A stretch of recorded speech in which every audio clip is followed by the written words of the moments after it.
My name is Alex. Today we're going to be talking about using your components with AI prototyping tools.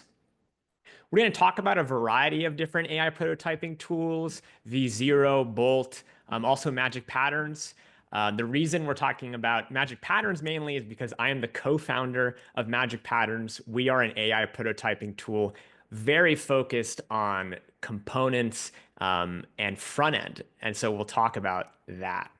And again, feel free to message any questions in the chat. I'll try to keep an eye on it. We have like 30 minutes, but I think it'll be a lot of fun talking about what it means to use your design with these tools.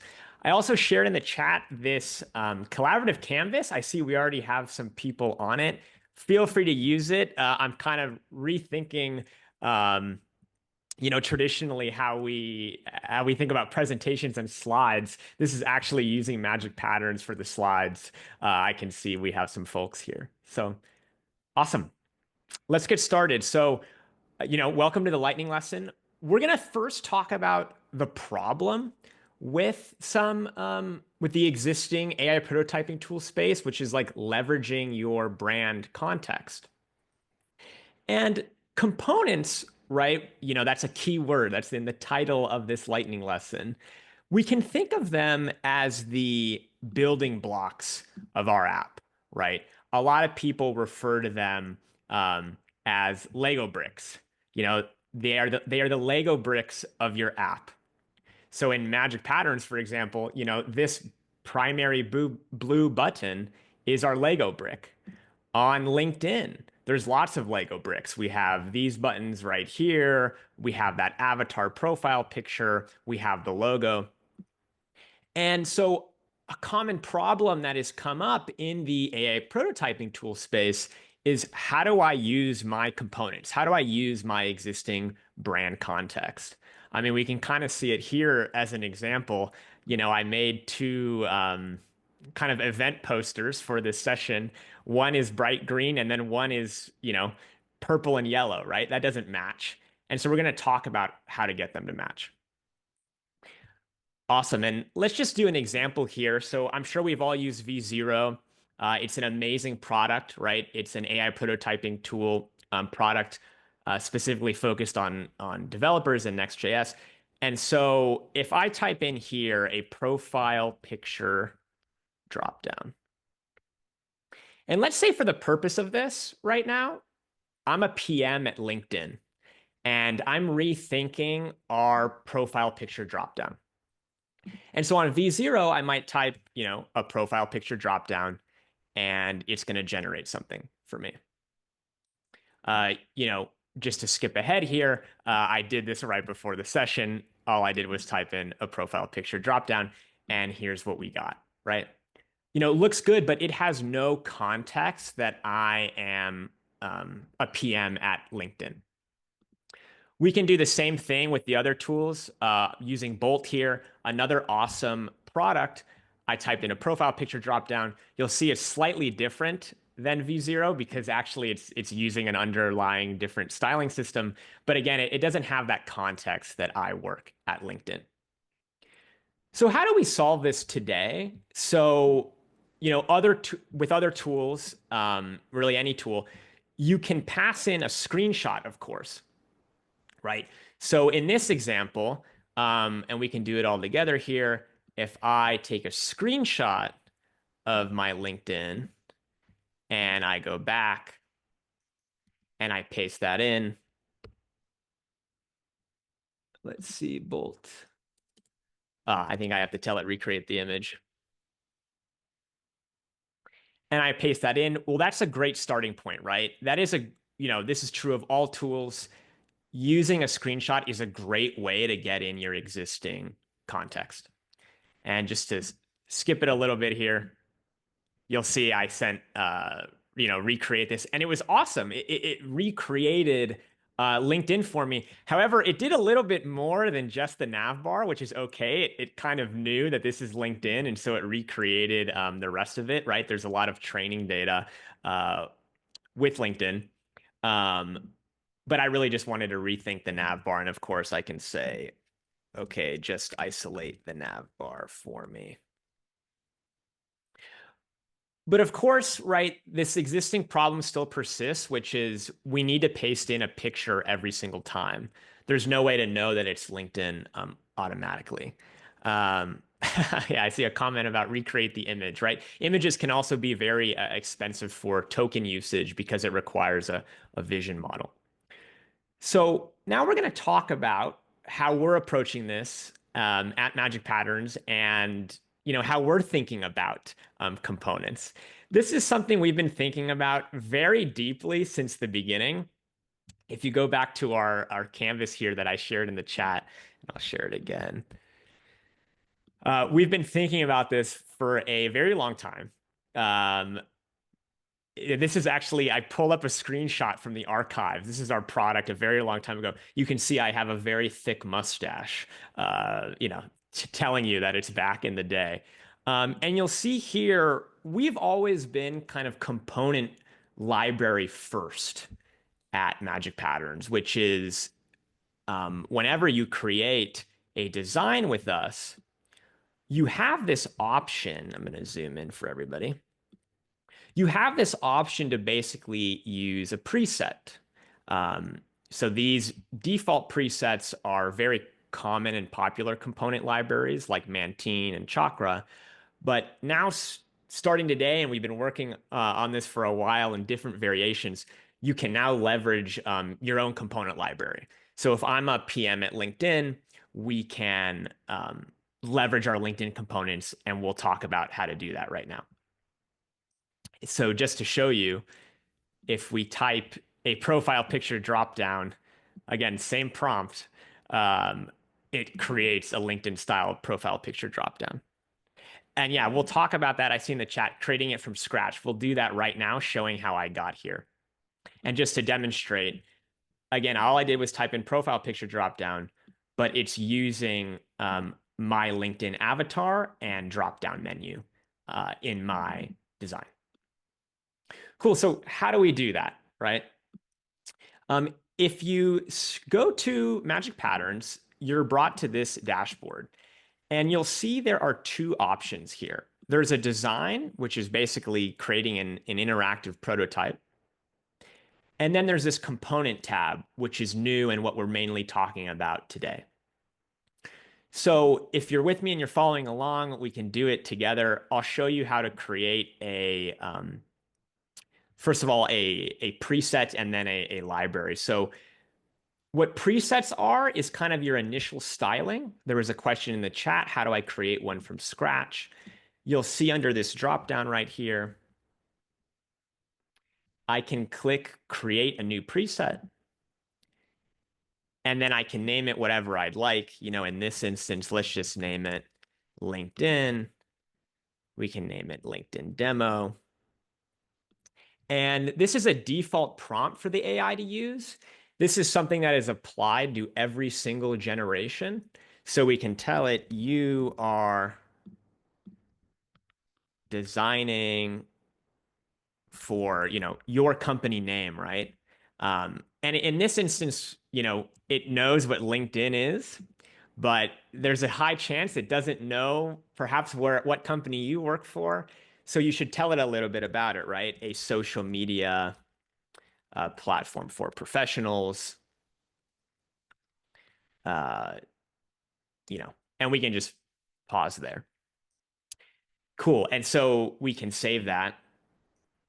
And again, the preset is really just the concept of a default prompt applied every single time. It's actually, doesn't need to necessarily be associated with a component library. I like to think of it as kind of the beginner version of components, right? It's just giving it your initial context. And, of course, in there, if I wanted to, I could say, my primary color is blue, et cetera, et cetera. Great. So then how do we actually get our components in there? And you'll see I already have a LinkedIn component library created here, and I'll show you how to do that. And what we'll be using is actually inspired by a Slack message that I got yesterday from someone who was in our components beta. These are not my words. They said the workflow of components and extension is butter. And so we'll be talking about that right now. So with Magic Patterns, you might be thinking, okay, but Alex, how do I get all my components in there? And what we can do is a couple things. So I'm on LinkedIn.com right now, right? We can take a picture, as we were doing before to create the component. So let's do that as an example. But as someone commented, right? Like pictures take time. They may not be exactly right. Um, so one other thing that we can do is that Chrome extension that I mentioned. If you go back to the dashboard, I have 1,000 components in 0 time. Well, we'll show you how to speed it up. So you can click import existing, and you'll have our Chrome extension right here. So in this example, I can just click my extension and then click that, and that will import it. The great thing about the extension, and I see this question in the chat, is because this is code first, and you'll see it did it super rapidly because there's no AI involved here. Like we literally just grabbed the code from the website.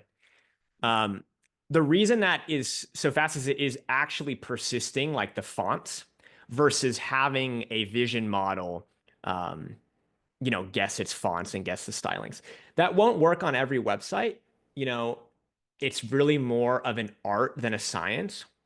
But my intention of the lightning lesson here is to show you there's multiple ways that you can get your components in there. So you can click convert to component here. We'll add it to our library.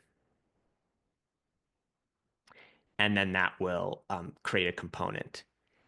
And okay, so I see more questions. Ingesting a PDF of my brand guidelines.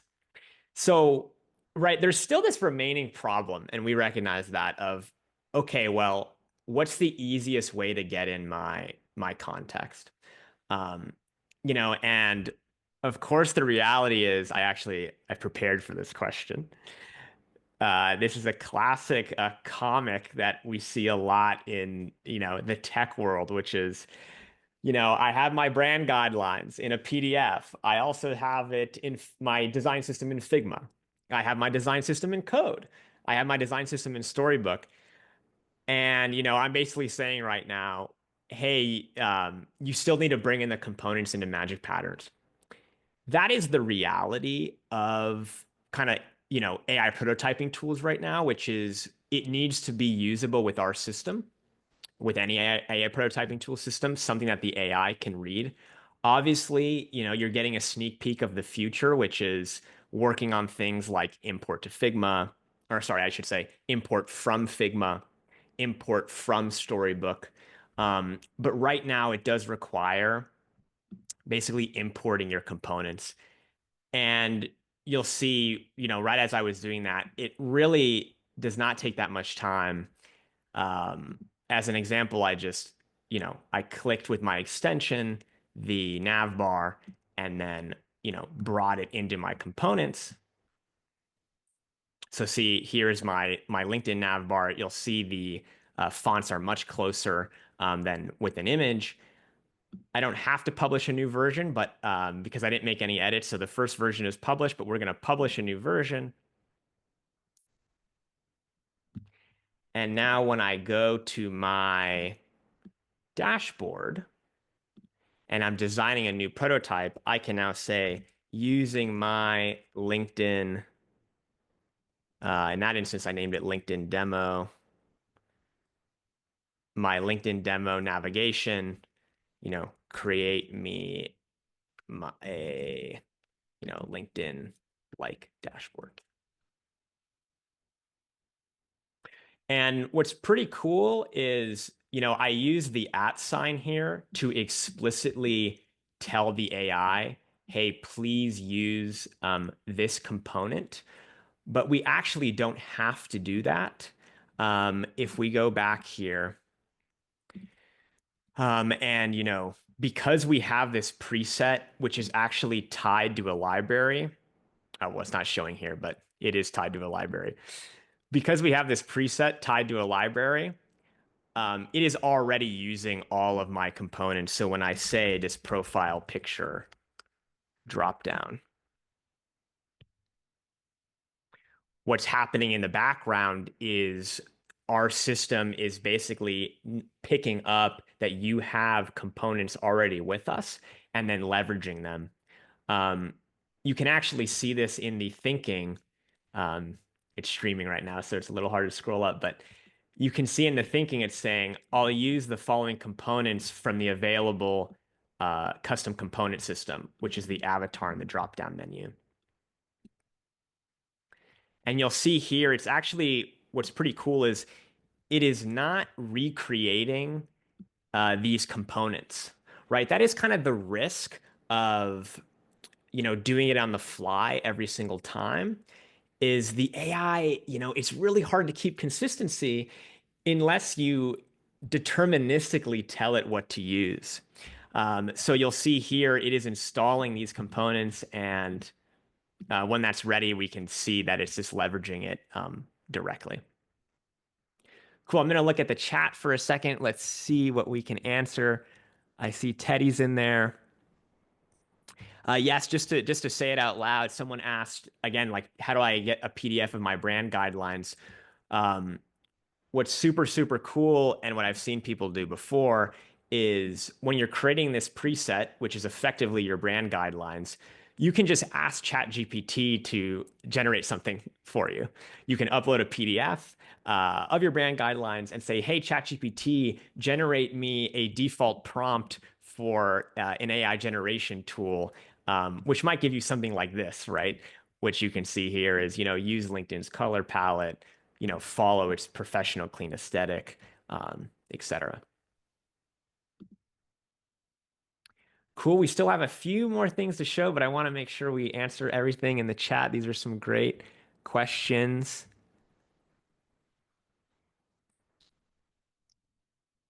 Okay, is it beneficial to add smaller components rather than just grabbing the HTML of the page and dropping that in? Yes. So a key thing to remember, kind of going back to our original uh, exciting PowerPoint here, even though it's not really a PowerPoint. We're actually using Magic Patterns for this. Is, components are your building blocks, right?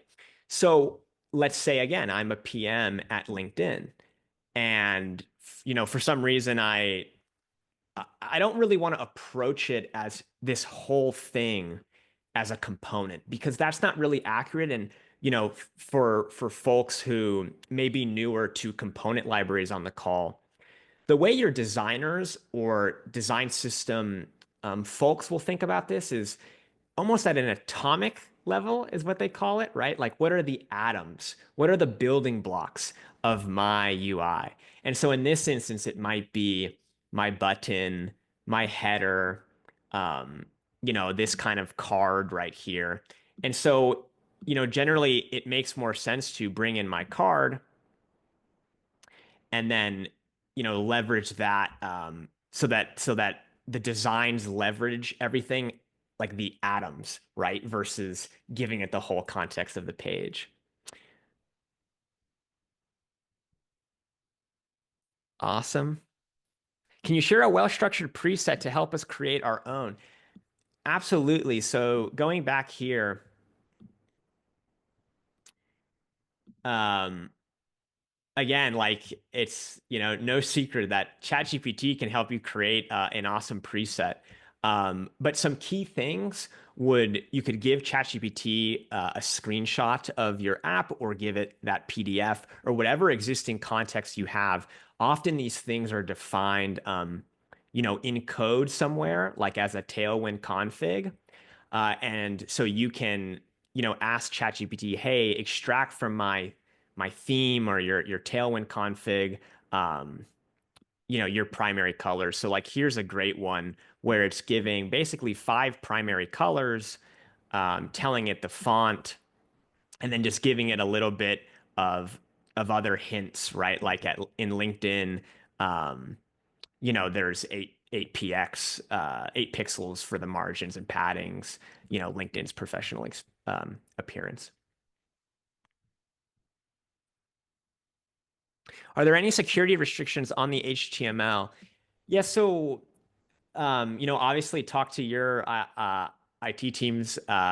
Although I will say that, what the extension is doing here is actually just grabbing um, whatever is available on the website. Like, so to give you an example, if I go to LinkedIn, it is grabbing the underlying code for this nav bar. That's what makes it so accurate. Is it's just grabbing what the browser sees, right? So if that is a concern to you, of course you can still take a picture of it to recreate it.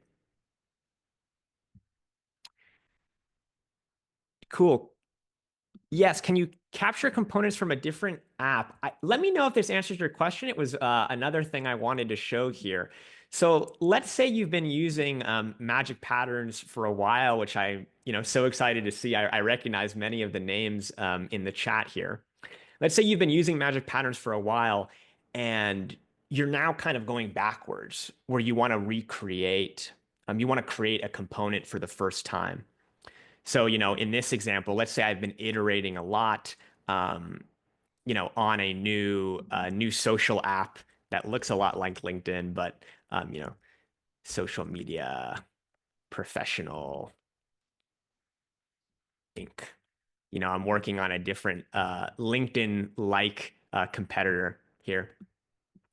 What I can do, again, this is an existing chat that I created. I'm not in a component right now. If you've used Magic Patterns before or any of the AI prototyping tools, you'll recognize what we're looking at here. I can go down to select mode and I can, click anything that I'd like to edit. Traditionally, this is used for, clicking add to chat and saying change this name or whatever you might want to edit. But I can also create a component. So, I can highlight, in this instance, maybe I want to highlight the input.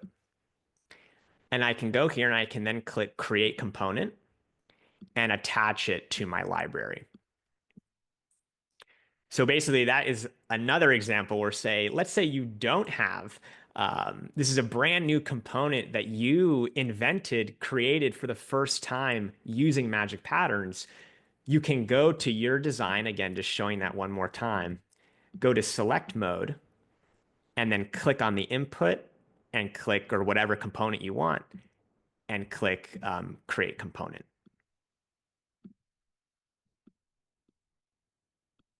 Cool. And so we're actually seeing that generate here.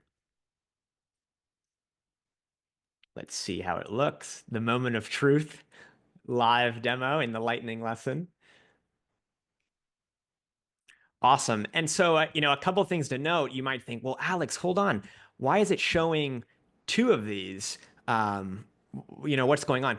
It's important to note that this is just a component preview, right? This is why there's a whole different editor for components. It's actually just showing, what your component looks like in practice. But when the AI sees it, it's just seeing this existing context of using it. So if I go back, I can say, create me a create post form using my LinkedIn demo. And that one was called create post. Awesome. I see we have 5 minutes left. I want to answer all the questions here. Okay, creating proper color token and spacing tokens. So yeah, again, it is more art than science. So an important thing to know, and this is true of all these tools, right? Of V0, Bolt, Magic Patterns, is the AI under the hood is not using the exact code that LinkedIn is using, right? We don't know how LinkedIn actually built this nav bar. right? All we have are basically pictures, or what we see in the browser, right? In the URL bar. And so the way we think about it is the goal of these AI prototyping tools is really for medium fidelity, right? No one questioning, hey, are we talking about LinkedIn right now? And so you can, of course, as you're generating your component, say, my spacing tokens are 8px and 4px for the padding or whatever they may be. Maybe you can just copy paste it directly in there um, to get it closer. But the important thing to note is, right now the goal is not like one-to-one perfect, right? Because ultimately it's not the code that's being leveraged here, it's visually communicating. Is there a way to integrate with Figma? So we export to Figma right now. So, going to any of my designs here, if you click export to Figma, you can export that to bring it into Figma. Right now, we are working on a way to import from Figma because I hear you, right? You already have your design system in Figma. You need to bring it back into Magic Patterns. That is the reality right now, right? Where the main reason for that is in Magic Patterns, these designs are interactive, right? I see the highlighting. I can actually type into the input box. In Figma, you can't do that. Or you need to like hook up the interactivity. It's a bit different because this is code first versus vector based. So the reality is it's just like an underlying different file format, which is why that exists. Awesome.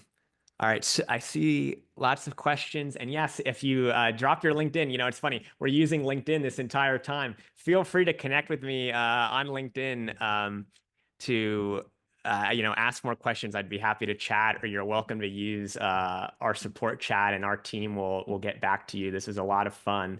I think we have time for one more um, question. Let's see.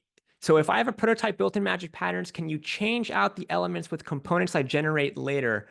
I built my prototype, but now I want it to look like my design library. That is definitely something we will work on. There's no good way, basically, if I'm understanding the question correctly.